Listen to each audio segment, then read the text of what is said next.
25 years of fighting for the family, standing for the church, laboring to return to a moral and biblically based culture. This is the American Family Association at AFA Today. And we welcome you to the Friday edition of AFA Today.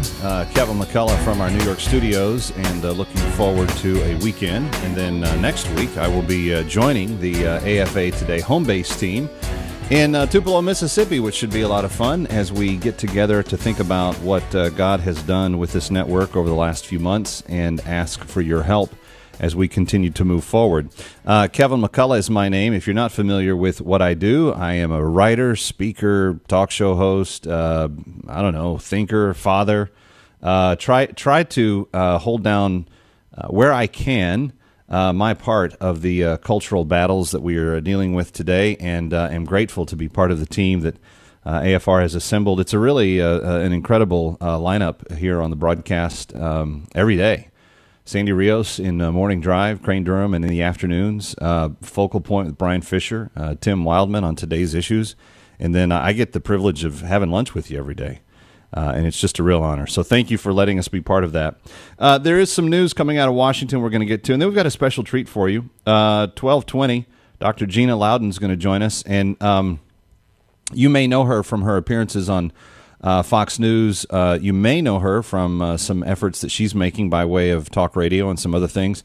But I want to get into a concept that I think has been overlooked to a very large degree in our culture as a whole, that happens to be one of my hot buttons, and she happened to write a book about it.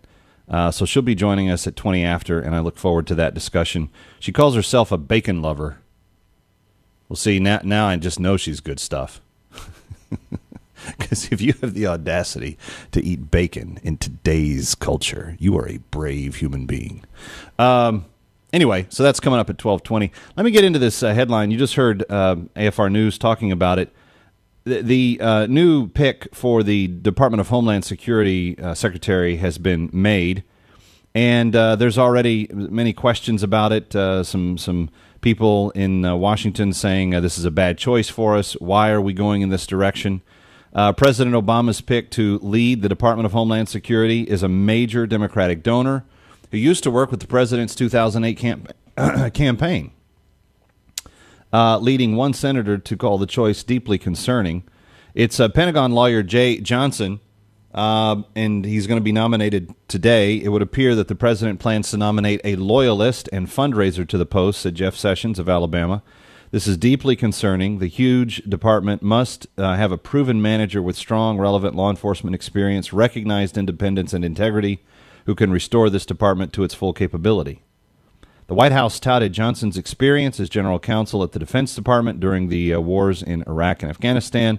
A White House official called Johnson one of the most highly qualified, respected national security leaders he served during Obama's first term. But his background aside from being a trusted legal advisor helping oversee those two wars is that he's also a big money Democratic donor. Federal campaign finance records show that over the past decade, Johnson has contributed more than $100,000 to Democratic candidates and groups. During the 2008 campaign, he donated more than $33,000 to Obama's campaign. And Obama's campaign website listed Johnson as a member of then-candidate's National Finance Committee and an advisor to Obama's foreign policy team during the 2008 election. He was also a supporter of Hillary Clinton, gave her $2,300 during the presidential primary of that year. This is an interesting pick for the president on a couple of levels, because I'm not sure. I could be wrong. Maybe you can correct me at 888-589-8840. I'm not sure that Department of Homeland Security has done particularly well for the last 6 years. I'm not sure that this has been a department of our government's oversight that I would have given a real good passing grade to. And so if we're replacing the one that wasn't getting the passing grade with one that even has less experience, I'm not sure about that. And here's the general problem for me, and I admit it's a problem. I admit I'm being very out there with this transparency. But what I'm concerned about in general is every person that's associated with the administration. Because we have a Justice Department that likes to tap phone lines of news organizations without letting them know what they're doing. We have a Justice Department that is very interested in taking reporters that seem to be antithetical to their agenda and going and telling a court absolute falsehoods about them so that they get the right to tap not only his phone, but also the phone of his mom and dad and granny and grandpa. We have an administration, and this drives a couple of you crazy when I say this, but that's good. I'm glad it does. We have an administration who presided over and helped influence the direction of the IRS to target conservative organizations with the full power and weight of those offices and the intimidation of those offices to delay, notice I didn't say deny, to delay the applications of nearly 6,000 conservative groups. Kev, there were 3 progressive groups that got denied their 501c3s. Big whoop-de-doo. Statistically, it's irrelevant. 5,000 and something to 3? Really? That's still statistically 0. So here's what I'm dealing with. Whoever they put forward, and we got to have someone in the Senate that takes a look at it and says this is as it appears on paper, or this isn't as it appears on paper, and that's what the vetting process and the nomination and the approval process will all be. But my problem is not with any one particular person that the administration puts forward. It's the fact that the administration seems to be peopled with folks that are Muslim Brotherhood's sympathizers, members of Muslim Brotherhood, members of far left progressive groups that my friend in like Grace in Michigan, that even she would disagree with the politics of. She may love her president, but she doesn't agree with the National Gay and Lesbian Alliance groups that are out there working to undermine the provision of marriage. She may love the president, but I'm pretty sure she's not all in favor of the Kermit Gosnell style abortuaries that this president has fought tooth and nail to keep open. I'm pretty sure that there are a lot of you that even supported President Obama that if you really knew the types of people he puts around him, you may say he's a nice guy, but I don't want anything to do with them. It's just my thought on how that goes down. So does this particular nomination matter? Well, it will. The degree of experience that he has, the degree of knowledge and insight about what the Department of Homeland Security needs to be doing.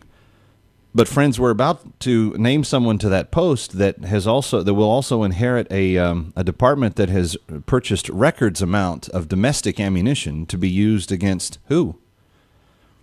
Records amount of armor-piercing ammunition.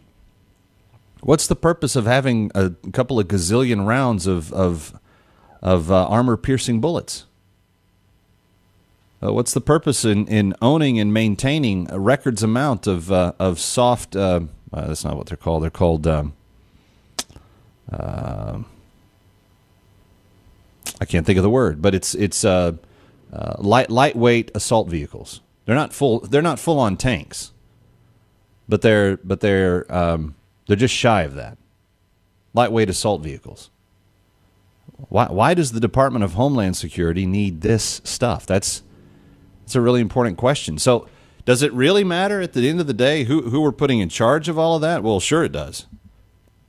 But isn't the bigger issue whether or not we ever get answers for why any of that's there to begin with? 888-589-8840. Let's take a call. Neil is in Virginia and wants to say hi. Hey, Neil, welcome. You're on with Kevin McCullough on AFA Today. Hi, thank you for having me on your show. Sure. In answer to your question, the reason why they're surrounding themselves with all of this armament is they're anticipating an attack. I mean, it's pretty obvious. Perhaps they're anticipating a revolution. Who knows? Or an attack from an outside country. I don't know, but they're shoring themselves up for an attack. But, yeah, okay. Isn't that what the Army's for? Now, if the attack comes from within, That's the National Guard. That's FEMA. That's all the internal infrastructure. Yeah, but see, Homeland Security is a separate entity from our military, and so that's why, yeah, okay, it's good if the Army should have lots of bullets. I'm all in favor of the Army having warehouses full of bullets everywhere, up and down the country. And if China or Russia or somebody decided, hey, we're going to go try to take the American homeland, by all means, yeah, let's have that stuff ready. Why does the Department of Homeland Security need that? That part doesn't make any sense to me. And I try to be even-handed with this. I try to make sense and understand what it is. Let's talk to Ray in Texas real quick. Hey, Ray, welcome. You're on with Kevin McCullough on AFA Today. Glad you're here. Ray, are you there? Yes. Go right ahead, sir. Armor piercing. I hear you talking about armor piercing. Well, an armor piercing round of about a 7-point-something millimeter will penetrate a 3/8 plate that they use on the skin of DLGs in the Navy. They'll blow a hole right through it. I've done it. Are you there? I am. And also, as the wife and I pulled up to an Air Force base here a while back, it's been some time, there was a Humvee sitting right inside the gate with a turret manned 50 cal sticking out of the top of her. Well, that's what we do. We secure our bases. That's that's good. That's okay. But this ammunition that Homeland Security has hoarded, along with Social Security and the Weather Bureau and who knows who else, is to be used against the American people. I do believe that. All right, Ray. I'm not. I don't have any proof one way or the other, but I'm drawing it out that it's an odd thing to do. Hey, Grace, how are you? Calling from Michigan. Happy Friday to you. Hi. Did you say Grace? I did. I said Happy Friday to you. Hi. Thank you. Happy Friday to you too. Thank you.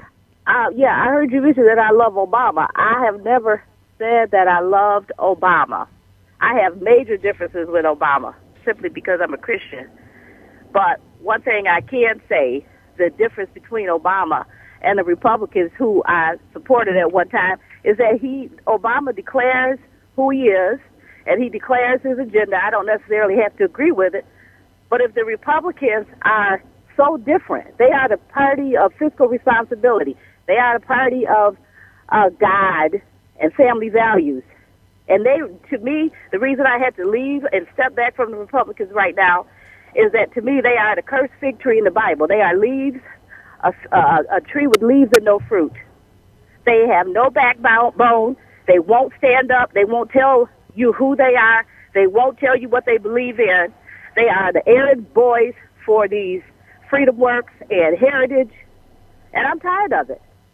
I don't love Obama. Let me just clarify something. Let me clarify something, Grace. Heritage and Freedom Works would be far different types of people than the mainstream Republicans, and I actually agree with you about the mainstream Republicans. I think Mitch McConnell and John Boehner are worthless right now. I think they've done almost nothing to help the country in the last few weeks, and it's very discouraging. And yes, they pretend to be one thing. They pretend to be conservative and thoughtful and fiscally responsible and all the other stuff, and then they turn around and betray us in the 11th hour.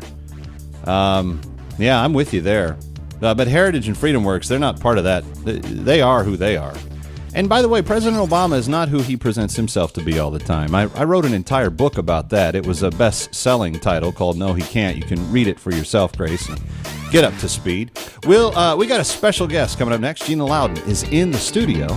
We're going to talk to Dr. Gina about something I don't think is discussed enough. Stay with us. An American Family Minute with Brian Fisher, Director of Issue Analysis and host of AFR Talks Focal Point. We've often said here at AFA that the conflict between the homosexual agenda and religious liberty is a zero-sum game. Every advance